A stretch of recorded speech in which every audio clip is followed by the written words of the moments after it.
Next on the news, crime is rising around New York City, and the uptick is happening as police investigate the chokehold death of a homeless man on the subway. People are demanding answers.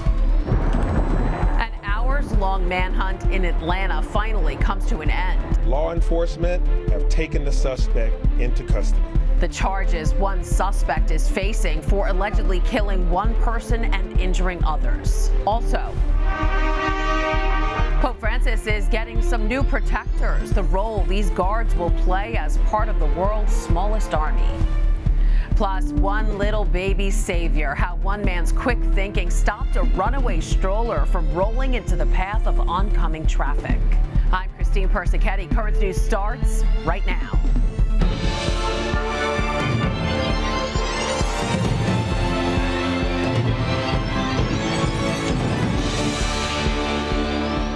An uptick in crime. The NYPD unveils startling new numbers about the state of criminal activity in and around New York City, with many questioning the safety of the Big Apple. The report comes as police investigate a chokehold death on the subway. One strap hanger restraining another. It's been ruled a homicide, but so far no charges have been filed, and the outrage is growing. Protesters demanding answers after the death of a subway rider who was put in a chokehold by another passenger.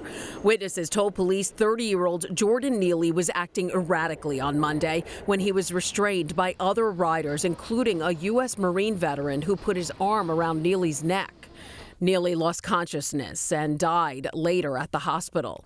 The medical examiner determined he died from compression of the neck and the manner was a chokehold. So far, the Marine has not been charged. Some city leaders are outraged, taking to Twitter to speak out. Congresswoman Alexandria Ocasio-Cortez tweeted, "Jordan Neely was murdered." While New York City Controller Brad Lander tweeted, "New York City is not Gotham. We must not become a city where a mentally ill human being can be choked to death by a vigilante without consequence."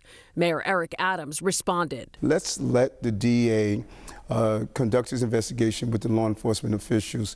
To really interfere with that is not the right thing to do, and I'm going to be responsible and allow them to do their job and allow them to determine exactly what happened here.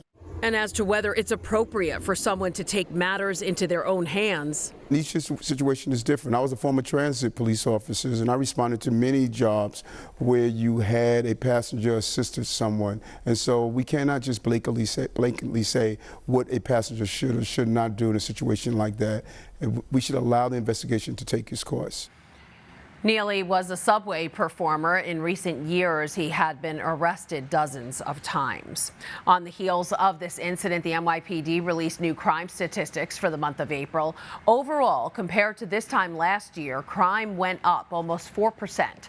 Some of the biggest driving forces of that change, auto thefts and felony assaults. Last year, there were 939 carjackings, but this year, almost 1,300. That's a 37% jump.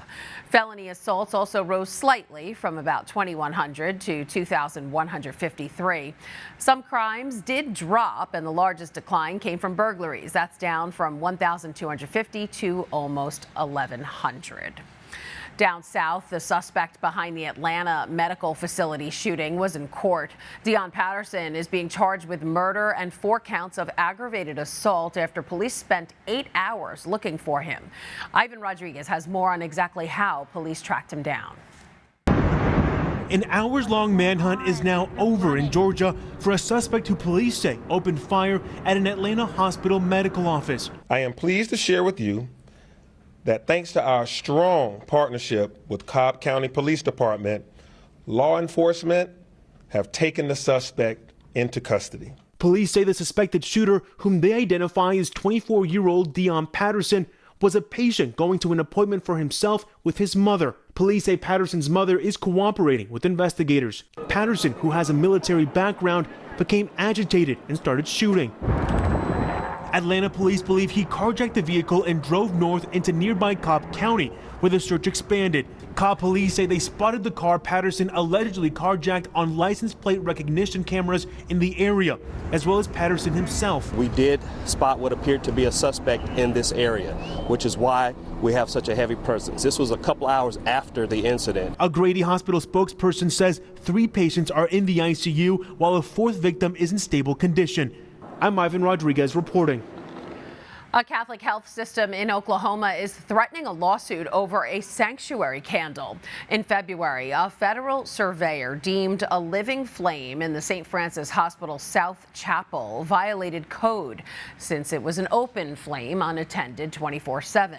St. Francis, along with the Becket Fund for Religious Liberty, say they can't extinguish the flame since it's a sign of the living presence of Jesus. The hospital has tried to appeal this and was denied, leading the Becket Fund to send a letter to the federal government threatening to sue. Lori Wyndham, vice president and senior director at Becket, says that note has now brought about a possible resolution.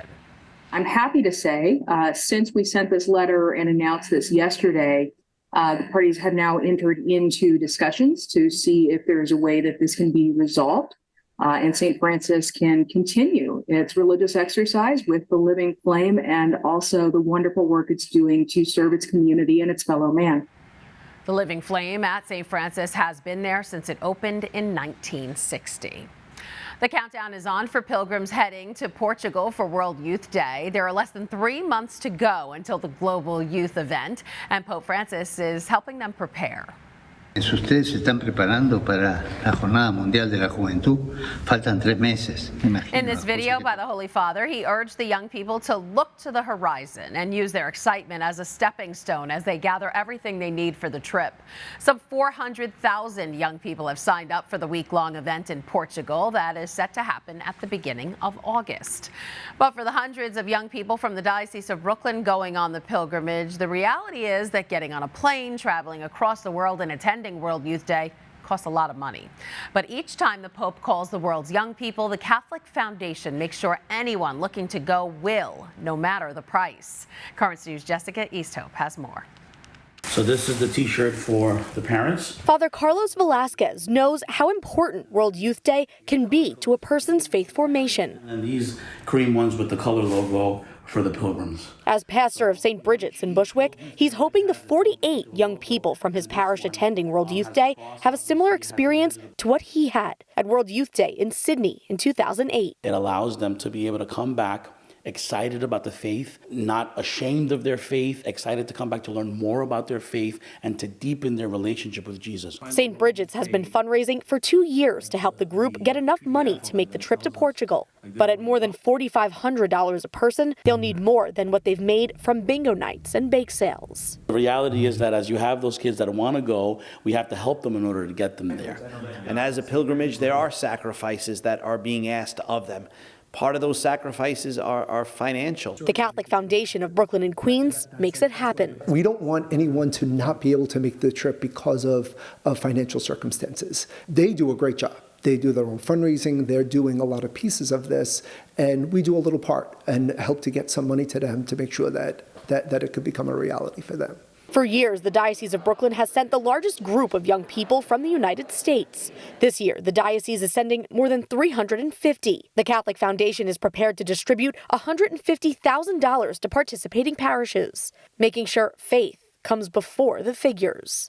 Youth ministry really has been the top priority of the foundation. That focus has been, what are the things we could do that move the faith on to the next generation? How can we help the process of helping our young people to encounter Jesus? To see that the church is larger than just Brooklyn, larger than just the United States, but to be able to go to Europe and to see so many people that are alive and vibrant in their faith, you can't put a price tag on that. Jessica Easthope, Currents News.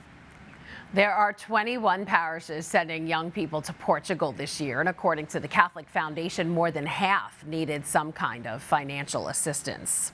If you want to help the Diocese of Brooklyn's young people pilgrimage to Portugal, just head over to the Catholic Foundation bq.org/donate.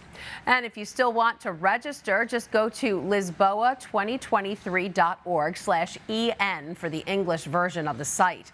The register button will be in the upper right-hand corner. And if you can't be there in person, be sure to stay tuned to Currents News and the tablet, as we will have full World Youth Day coverage. One event the Holy Father won't be attending is King Charles's coronation on Saturday. Instead, someone else will be representing Pope Francis, and that is Cardinal Pietro Parolin, the Vatican Secretary of State. Also present at the ceremony will be Cardinal Vincent Nichols, the Catholic Archbishop of Westminster. Cardinal Nichols will give a blessing during the coronation, the first time since the Reformation a Catholic prelate has formally participated. Over in Bayside, Queens, the Bishop of Brooklyn laid some healing hands at a mass for those with cancer. Through this holy anointing, the Lord in his love and mercy. Bishop Robert Brennan anointing the sick at Sacred Heart of Jesus Church. The mass in honor of St. Peregrine, the patron saint for those afflicted by cancer.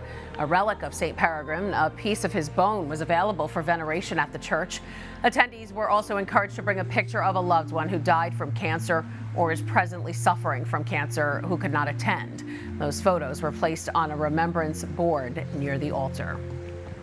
It's a medical first. Doctors in Boston had to perform brain surgery on a baby while she was still in the womb. Baby Denver had a rare condition where the brain was getting an irregular amount of blood flow. A clinical trial was offered to fix the matter, but it required an in utero procedure last month. Dr. Darren Orbach, the radiologist who performed the surgery, believes that treating a condition like this after a baby is born is often too late. 50 to 60% of all babies with this condition will get very sick immediately. For those, it looks like there's about a 40% mortality. It's hard to believe, but the whole procedure took about 20 minutes from beginning to end. The baby was also rotated in the ideal position to give birth, which is great because 2 days after the surgery, baby Denver was born. Both mom and little girl are healthy. They're doing just fine. That's awesome. There's a lot more news headed your way. The world's smallest army is growing in numbers. Pope Francis will soon swear in more recruits from the Swiss Guard. New hope for those with Alzheimer's, an experimental drug that's showing promising results. And a scary scene as a runaway baby stroller heads towards oncoming traffic. We hear from the stranger who saved the day.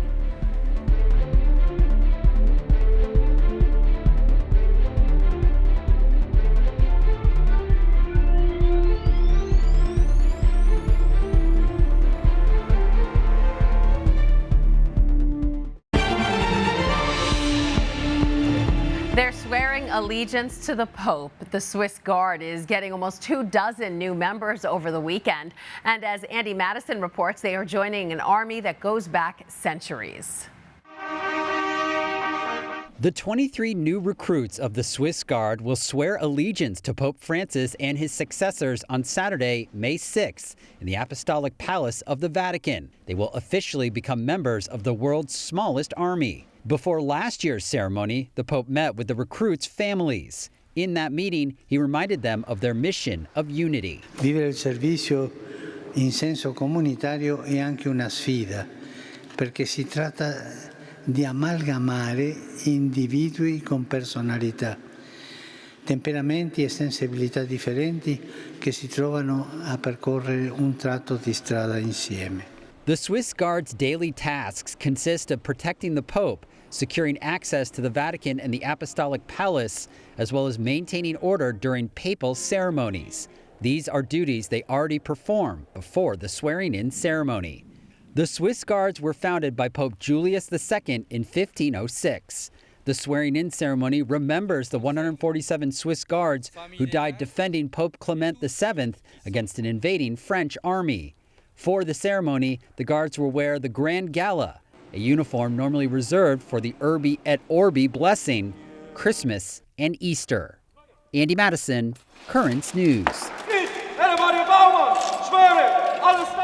It's a long checklist in order to join the Swiss Guard. You have to be a single Swiss male between 19 and 31 years old, be at least 5'7" tall, in good health, and a practicing Catholic. And of course, you have to complete basic training. So congrats to these new recruits.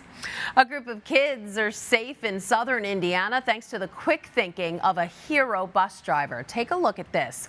A school bus somehow caught fire on Tuesday, forcing the driver, Jesse Ritzline, to think fast and save 19 kids from harm. No one was hurt.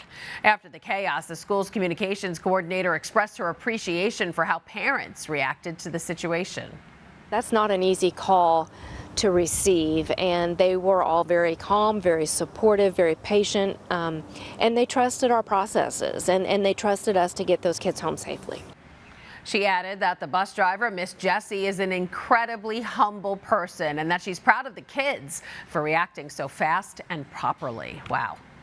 That could have been a traumatic experience for those students. And finding a way for our kids to talk about their thoughts and feelings can be tricky, especially when it comes to difficult situations and issues. But as Camila Bernal shows us, one program is allowing children to express themselves through art.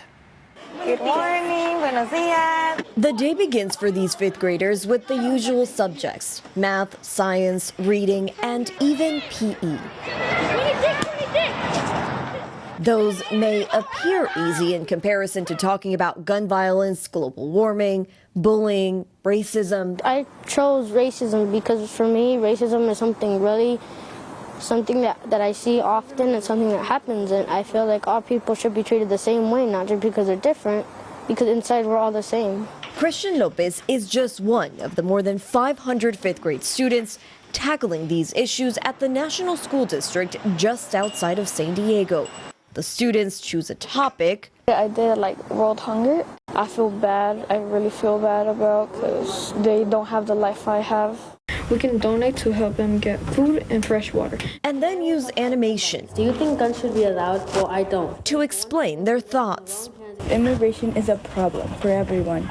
They separate individuals from one another. That's a form of injustice. If these are the issues, these are the components that these young people will face as they become adults, then I believe that it is our responsibility to support them in learning how to maneuver some of the nuances. But maneuvering wasn't always easy, according to animator David Heredia, who created this 5-week program. It makes people uncomfortable when you put them in a situation to talk about something that is not their lived experience.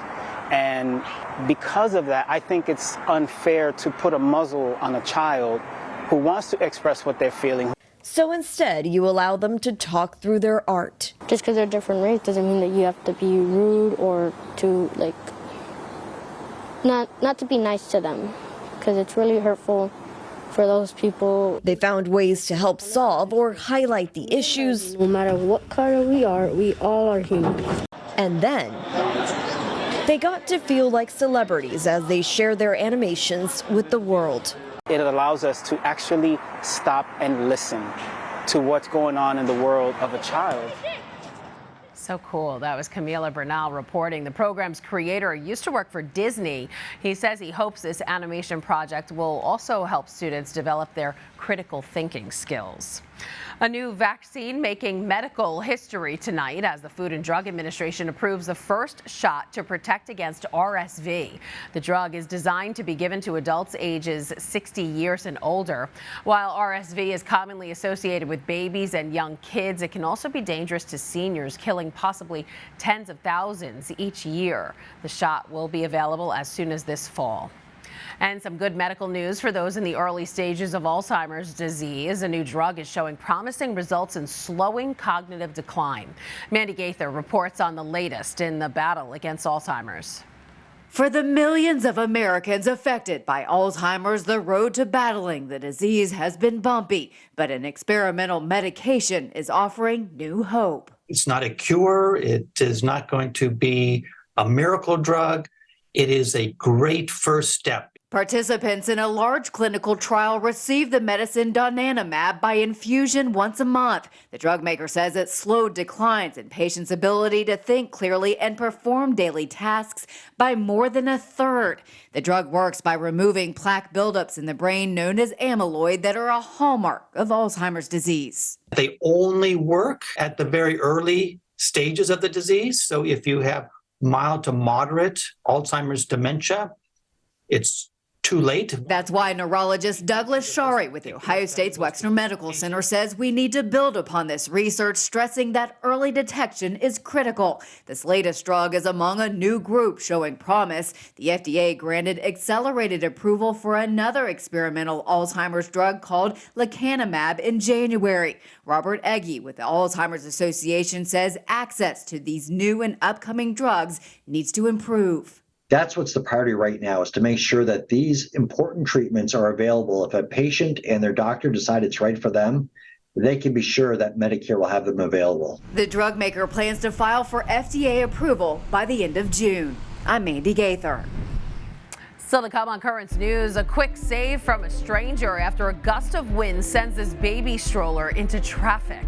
Plus, a roadside delivery, the deputy that jumped into action to help a woman give birth.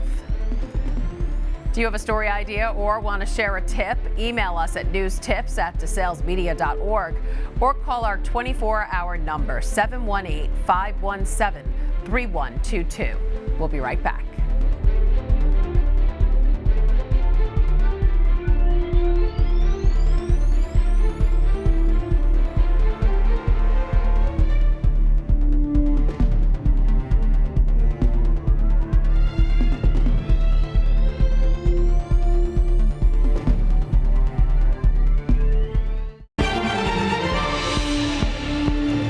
Disaster averted in Los Angeles after a Good Samaritan jumped into action to save a baby's life. Nicole Comstock finds out how this stranger turned into a baby savior.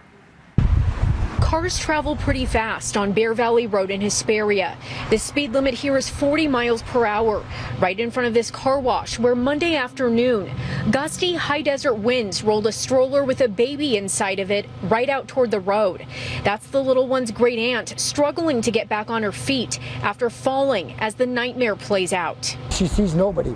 She sees the child going into the street, and that's all she sees. She can't do nothing. Ron Nessman was waiting on a bench outside the car wash when he saw the woman in her 60s go down hard on the asphalt while trying to catch the stroller. Didn't have time to even think about it. You just react. Here he is on camera running over with the Intercept, saving the baby boy before he made it all the way down the driveway and into the passing cars. And I said, I got it, you know what I mean? Because I felt so bad for the lady. It was like, I couldn't imagine. I got nephews and nieces. I couldn't imagine something like that. But Ron says he can imagine being in that kind of distress because he's felt it before. My girlfriend passed away in 2018, and so sorry. Yeah, it was sudden, so I didn't want to do anything. The former truck driver says he became homeless after that heartbreak and only recently moved to Hesperia to reconnect with his family. He had just wrapped up a job interview when he unknowingly stepped into a new role as this little boy's hero. I wouldn't be able to live with myself if I did nothing, of course, I'm just glad I realized it and was on it, Oh, thank God he was there. That was Nicole Comstock reporting. The job interview Nessman had before the incident took place was at an Applebee's restaurant. After this story went viral, people all over social media told the company that they hope they hire him. A deputy sheriff in Florida is being praised after helping make a roadside delivery. Look at your baby! Look at your pretty little girl! Aw, Deputy Daniel Rhett Jones was approached by a driver Sunday who told him in a panic that his pregnant wife was about to give birth in their car. Jumping into action, Jones helped the mother in delivering a baby girl, and it was all caught on his body cam. And this is actually the third time Jones has helped a mom give birth, so he has that experience. They're so cute. And that is Currents News. I'm Christine Persichetti. Thank you for joining us because we are putting your faith in the news. Hope to see you again next time.